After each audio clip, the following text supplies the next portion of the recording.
কেন দেখবো না? আমার শ্বশুরকে আমি কেন দেখবো না? সে মিথিলাকে হসপিটালে রাখছে, আমাকে বলছে তোমার দরকার নাই, তুমি বাসায় থাকো।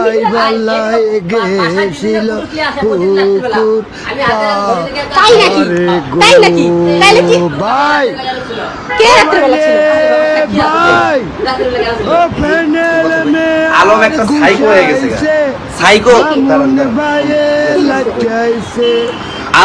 আলম ভাই সাইকো হয়ে গেছে, আমারে রাত্রে মেসেজ করছে যে আচ্ছা ঠিক আছে আসো দেখা করো, ডিসকাস করি। এই জায়গায় আসার পরে উনি বিভিন্ন ধরনের কথা কইতেছে, বিভিন্ন ধরনের ফালতু কথা কইতেছে।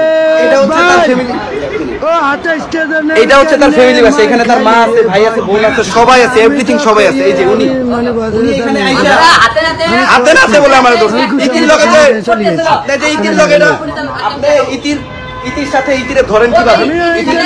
হ্যাঁ ইতির লগে বলে বিয়ারই করতে, বিয়ারও করে নাকি?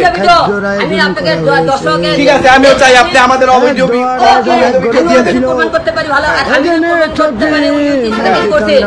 আপনারা মাওয়া যায় তুমাতুমি করেন, গলাডুলি করেন, কোন সাহসে করলেন আপনি?